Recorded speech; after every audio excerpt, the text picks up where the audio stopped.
ناظرین السلام علیکم ورحمۃ اللہ وبرکاتہ۔ آپ دیکھ رہے ہیں ندائے مدارس یوٹیوب چینل۔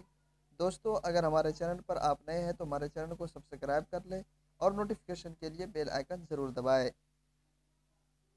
دوستو، آج پھر حاضر ہوا ہوں میں ایک ایسی خبر لے کر جس کا تعلق دارالعلوم دیوبند کے حوالے سے ہے۔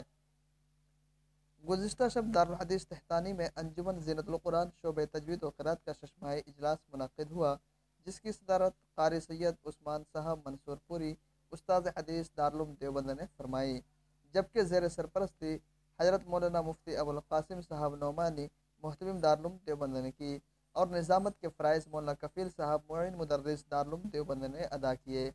جلسے کا افتتاح مشہور و معروف شیخ القرہ حضرت مولانا قاری عبدالرؤف صاحب بلند شہری استاد شعبہ تجوید و قرات دارالعلوم دیوبند سے ہوا۔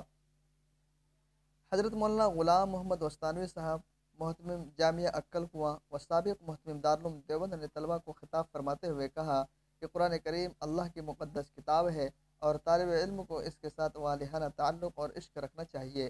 قرآن مجید اللہ کی مقدس کتاب ہے، اور جو طالب علم اللہ کی اس کتاب کے ساتھ جتنا والہانہ تعلق اور عشق رکھے گا، اللہ تعالیٰ اس کو اونچے مقام پر پہنچائیں گے۔ اور یہ بات یاد رکھنی چاہیے کہ کتاب اللہ اور بیت اللہ میں بڑی اچھی دوستی ہے، اور جو طالب علم کتاب اللہ کو قریب کرے گا وہ بیت اللہ کے قریب ہو جائے گا، اور بیت اللہ جانے کے لیے پیسے کی بھی ضرورت نہیں، بلکہ اللہ ایسے اسباب پیدا فرمائیں گے کہ آپ بیت اللہ تک پہنچ جائیں گے، اور ایسے بہت سے واقعات بھی پیش آئے ہیں۔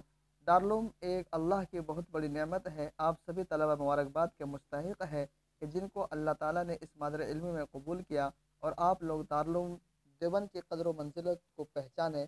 اور میں بھی دارالعلوم دیوبند کا ایک ادنا سا طالب علم ہوں، بئی معنی کہ میرے سبھی اساتذہ کرام ان میں سے بہت سے اللہ کو پیارے ہو گئے، وہ بھی اس دارالعلوم کے ممتاز طلبہ تھے، تو میں نے بھی اسی سے کچھ سیکھا ہے۔ الحمدللہ میں اس انجمن میں اپنی حاضری باعث فخر سمجھتا ہوں۔